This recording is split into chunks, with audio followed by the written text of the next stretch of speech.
Good morning, Mr. Chairman, Sri S. N. Agarwal, Mr. Ramchandra Gowda, Deputy Chairman, State Planning Board, Government of Karnataka,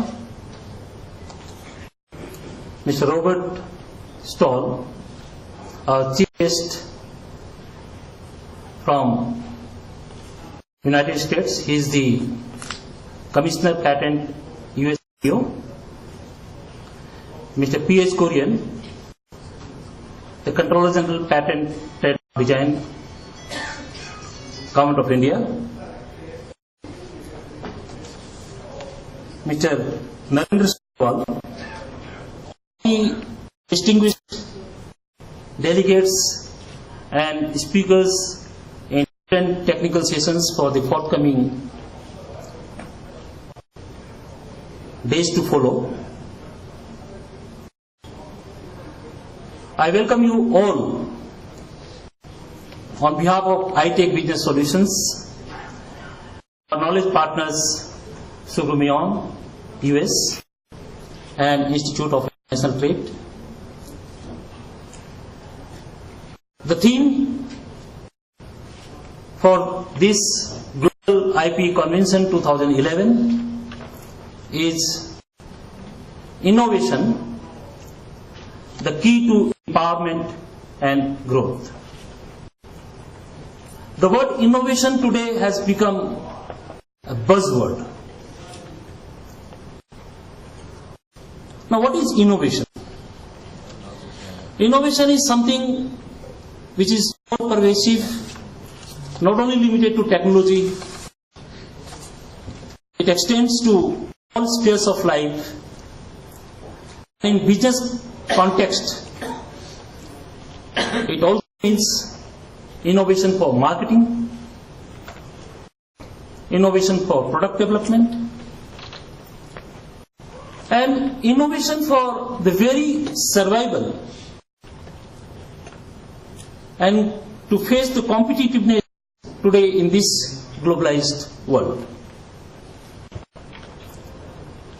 So basically, innovation doesn't find to mere generation of ideas.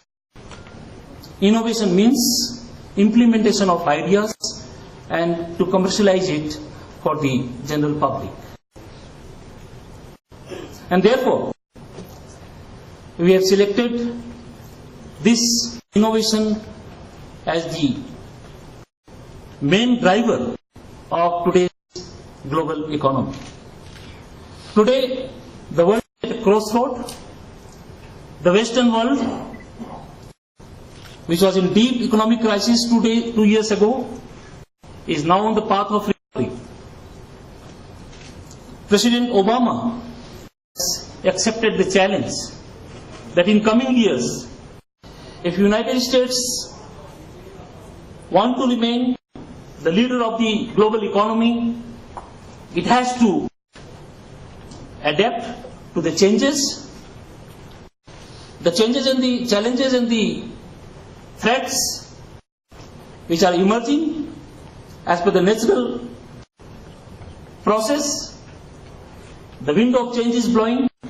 The epicenter of power is shifting from west to the east, and therefore the challenges of the west is increasing to have the same market competitiveness.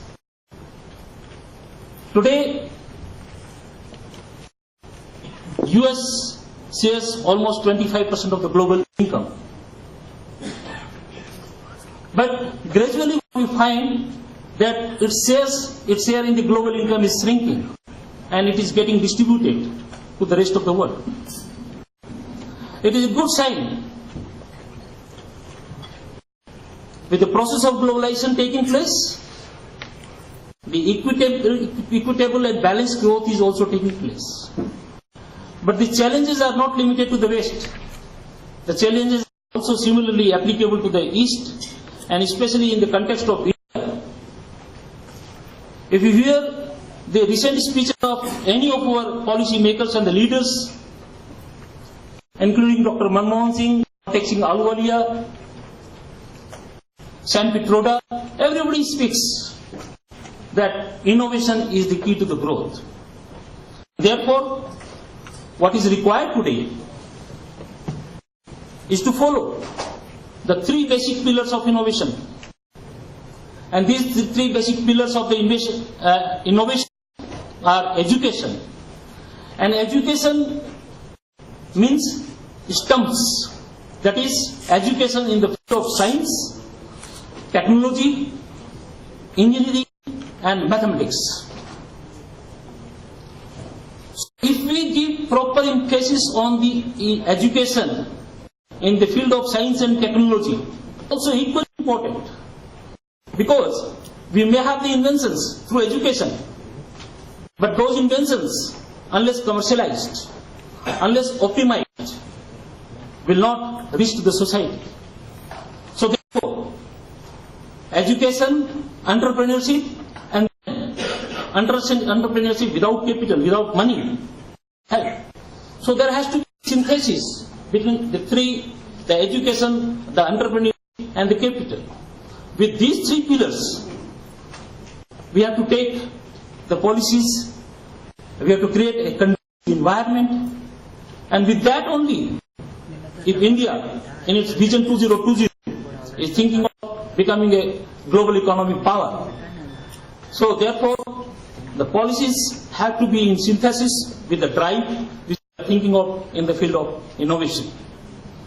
Friends, I will not take much time because there are many speakers, and throughout the 3 days, you will have many more occasions to interact with these speakers, and coverage is also so wide, including the threats in the field of technology. We have devoted several sessions on the green energy, green technology, nanotechnology, and the issues relating to technology transfer, valuations, and all pertinent issues. I hope in 3 days, all the delegates will feel enlightened, and at the end of the 3-day session, they will feel filled with a lot of value additions. With these words, I wish and I welcome all of you once again, and thank you very much.